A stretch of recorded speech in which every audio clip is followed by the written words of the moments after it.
Welcome to day 2 of our coverage of the Olympic sailing at Kieler, Woche, the biggest annual regatta in the world. My name's Andy Rice, and with me is Nacra class expert Ben Ramoka, flown all the way from Canada, especially for this. Ben, we saw some fantastic 49er racing yesterday. It was really hot. It was California. Today, not so hot in terms of the temperature, but the wind is blowing just as hard, isn't it? We're still in for some good breeze today for the foiling Nacras. We sure are, Andy. It's windy and it's a little bit overcast, which is more traditional here for Kiel. Yesterday, I was in the weather briefing this morning. Those of you who've been to Kieler Woche know how the famous weather briefings are here. And he said it was a miracle of meteorology yesterday that we managed to get a gradient system with no clouds. That is gone. We've got the clouds in, but the wind is in. It's going to be 15 knots, gusting to 20 for all of the racing today, and flat water. So we should see some pretty good speeds out of this Nacra fleet. Yeah, that is just about perfect conditions for the Nacra. The one thing that might be less than perfect is just how close to the shore they are and how much the breeze pulses. And that was causing problems for the 49er fleet yesterday. Some of the best in the world were capsizing, and it wasn't that windy.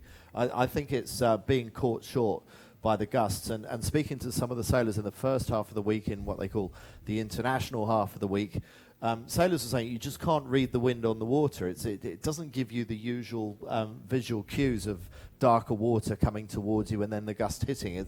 Things are just happening without warning. So that could be difficult for the Nacras today. Well, we'll see them dancing around and trying to control those boats. Obviously, everything happens really fast in a Nacra 17. And we have a lot of the top teams here in the world. A big training group came in and did a week of training together, and then they're all racing this regatta. So we've got some of the top teams here, and we'll see who can read the conditions best. In the lead is the German team of Koloff and Stuhlhammer, which doesn't surprise me. They are one of the top teams in the biggest breeze, and also a lot of experience here in Kiel. So we'll get a chance to see them. And I'm interested today to see in this flatter water if they'll foil upwind, because that's one of the leading teams who tries to foil upwind frequently. And in the 15 knot range, that's when we can do the best. So, Andy, why don't you talk us through this course today? Okay, so typical upwind start going up towards Mark 1, the first windward mark. Turn around that to port. You've got a choice of gate marks to go around at the bottom, back up to the top, back down to the gate a second time, up to the windward mark, and back down to finish. So if you saw the 49er racing yesterday, that was 2 laps. Today, the Nacras, a little bit faster through the water. They do the 3 laps, so plenty of turning, plenty to keep the crews at the front of the boat warm and occupied and probably overworked. We've got 40 seconds to start, and there's one boat down here, a Japanese boat, that looks like it's going to line up for a port tack start underneath the fleet and going to launch out to the right-hand side of the course. That's Kajimoto and Kawata. And maybe they were watching the broadcasting yesterday, because we did see the teams doing the port tack starts yesterday do very well. So we'll see if that continues. At least we'll have one boat heading that way. Closest to the pin is our overall leaders, Koloff and Stuhlhammer, Germany 77. And it looks like they have a pretty clean runway to get off on port. So there's a Norwegian boat going for the port tack start. Underneath, there's just 4 seconds to go with Koloff and Stuhlhammer. The series leaders about to launch off this end of the line. A beautiful start for the Germans coming bottom left of picture. And will the Spanish, now trying to cross behind the fleet, will they find a way through? Because if they do, they'll be launched out to the right-hand side of the fleet. Very good patience from the Spanish there. That's Tara Pacheco and Florian Triddle. Tara is a former 470 world champion, I believe, and she did that beautifully. She didn't see an opening, so she just left a little bit to slow down to wait for an opening to appear, and then she got under. That is, I believe, Yo-Yo and Carolina, just close to the picture, just trying to get outside of their teammates, Koloff and Stuhlhammer. So Carolina Werner, I saw her crewing Paul Koloff to victory in the Nacras just a few years ago. So they used to be teammates, and now they're in rival boats, rivals for that German selection for Tokyo 2020. But at the moment, it's Koloff and Stuhlhammer who have the upper hand over the other Germans, Johannes Polgar and Carolina Werner, struggling to find a bit of clear air behind the sails of Koloff and Stuhlhammer, who are nominally in the lead, but look at the Spanish on the far side. So here's a replay of the start. Good start for the Russians. Good start for Denmark 71 further up the track, but the best start of all, the yellow jerseys of Germany 77 launching off the pin. I wonder if we'll see some OCSs from that middle group. It did look like there was a bulge, but without knowing the timing exactly, I wonder if we'll see some OCSs later on once the scores come out. But good work there. You see the Spanish just slowing down and waiting for a gap to be able to accelerate through.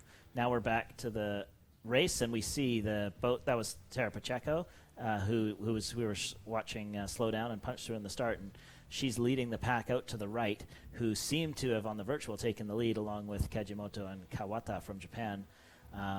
That's what we saw yesterday. The right was fairly powerful and more of the racing than otherwise, but it's also pretty shifty, and we can see our leader line there is showing the boats on the left have actually taken back a shift. So we'll probably see that back and forth quite a bit today. The weather guru at Kiel Week didn't think it was going to be any big trend in the wind shift today, but it was going to be shifty, obviously, as it's offshore. So we should see this wind centered around 300 degrees for most of the day.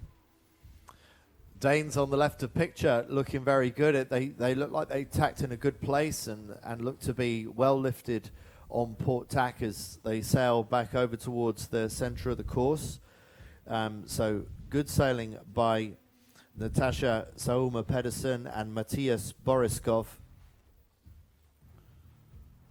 They're a newer team. They're one of the juniors who are going to go up to the Junior Worlds next week, and they've joined in. They've been finishing up their studies and then sailing fast here.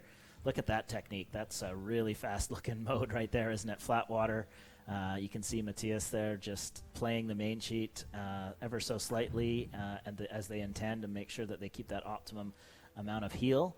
You can see them still running with the leeward hull in the water, so haven't tried to get fully foiling, which we might see later on in the beat as they get to flatter and flatter water. So we'll be able to see if someone switches into a mode where the mast is totally upright and they're sailing vertically, that means they're trying to foil, but right now in the one hull in the water mode.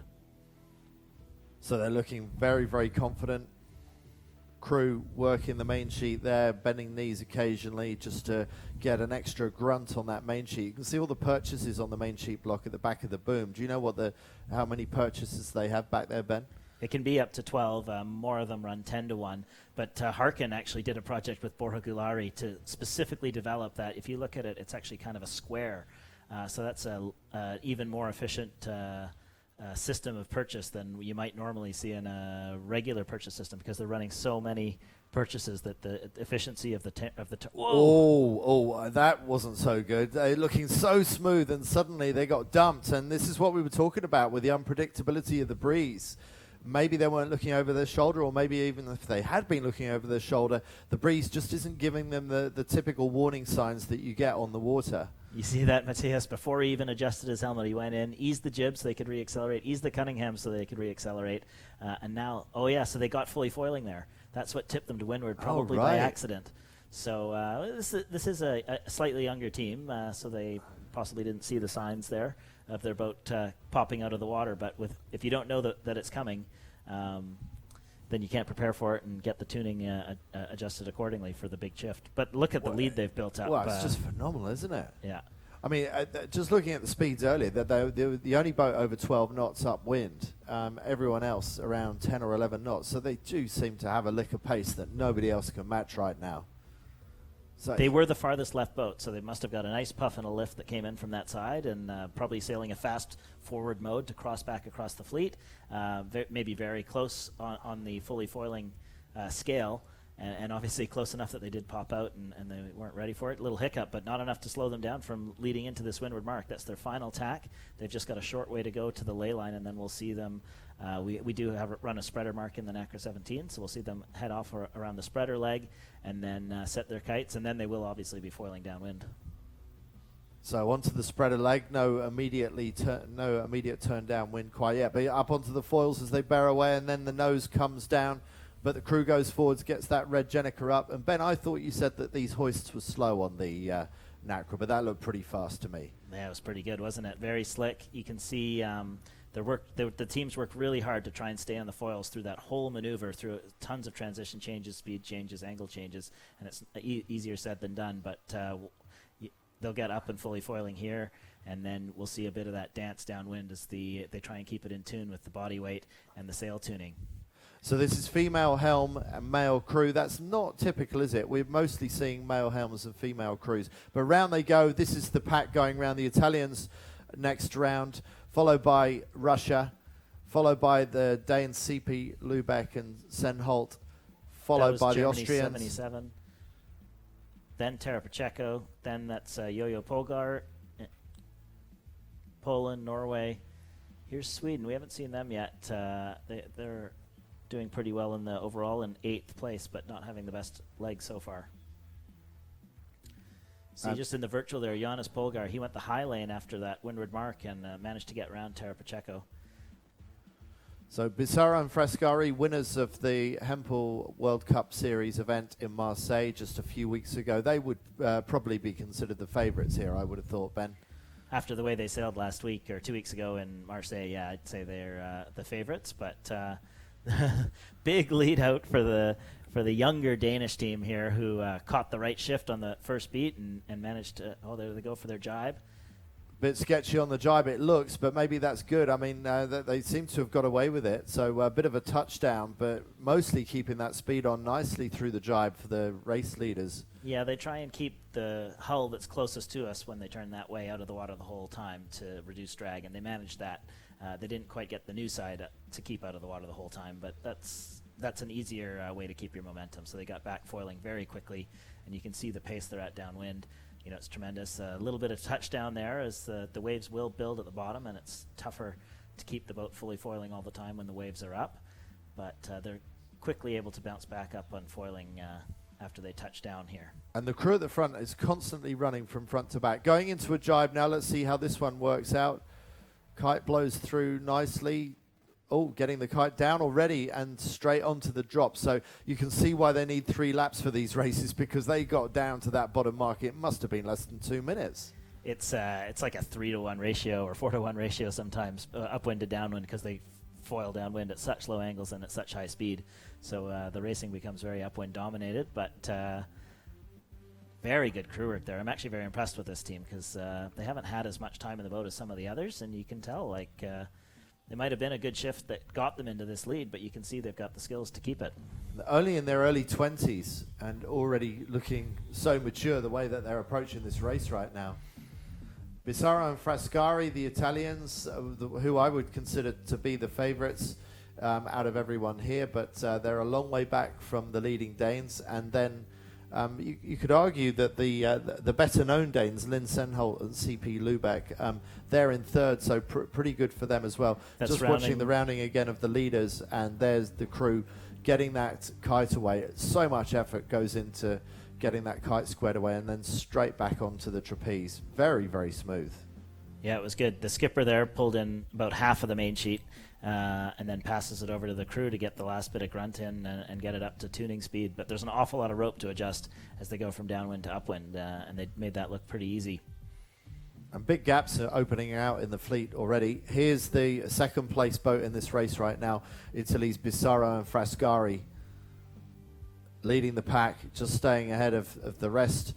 Germany 77, the series leaders so far after a good day yesterday, Paul Koloff and Alika Stulema. Not able to make as much of that port tack start as I thought, but they're still reasonably placed. They're in third or fourth place right now.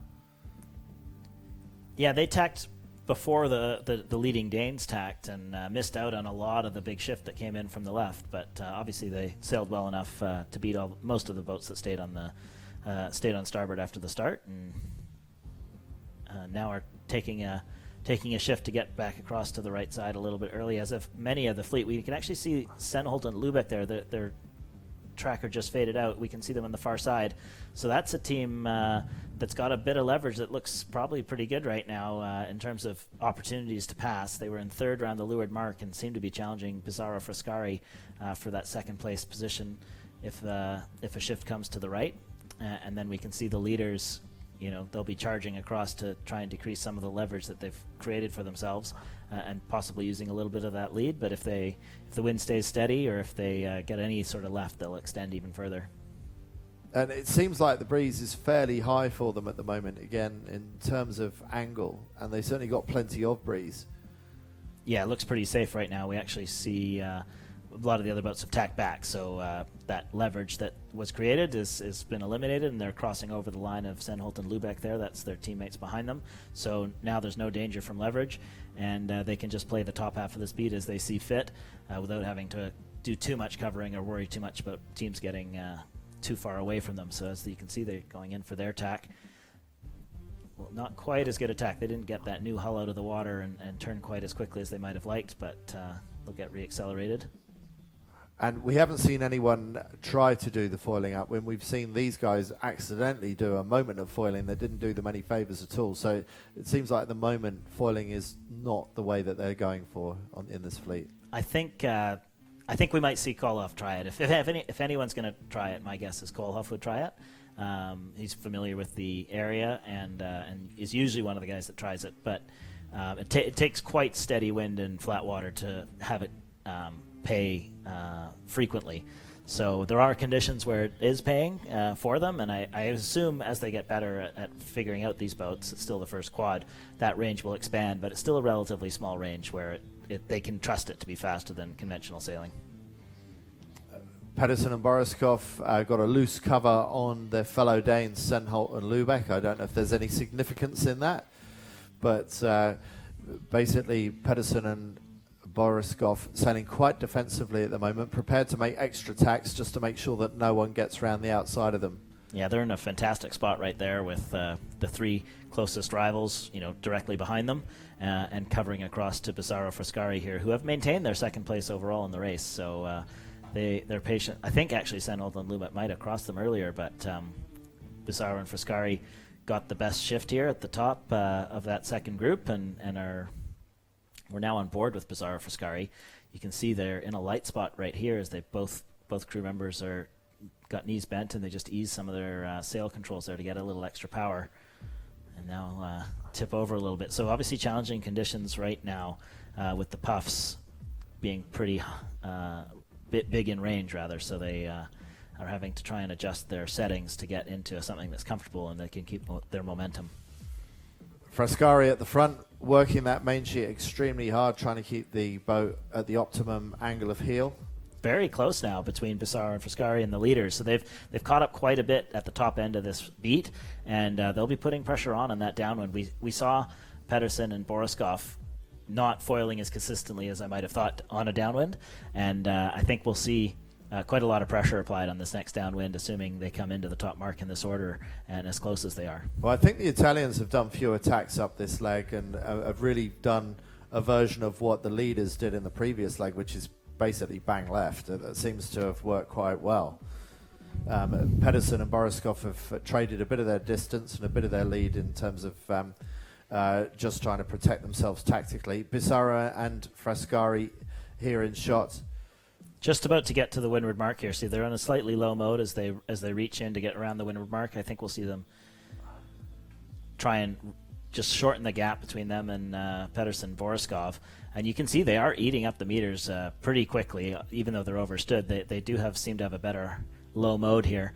And now we see both boats in picture, so that's a lot of the lead there has been taken up, and we should have an exciting downwind here as these young leaders try and fend off what could be the best team in the world right now. Yeah, absolutely. So the Italians will be looking to attack the Danes at the moment. Will the Danes be able to withstand the pressure? They get the kite up nicely enough. That's a good set.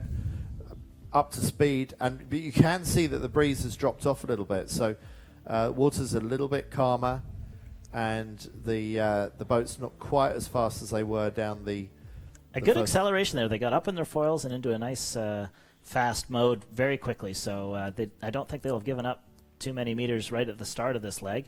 And Pissarro and Frascari have followed them. So there's no separation. There hasn't been any jibing. It's a matter of whether or not they can keep in their modes and whether or not Pissarro and Frascari try and... There they are. You can see them chasing. So... the Italian leaders from or winners from the Sailing World Cup final will be trying to get one more place here on this last downwind. I think they've got one more downwind to go. Oh, are we only on lap 2? That's right. 3-lap race today. We're only just over the halfway point. Touchdown. So I would say generally that what brief coverage we've seen of the two foiling styles there, I prefer the Danes to the Italians.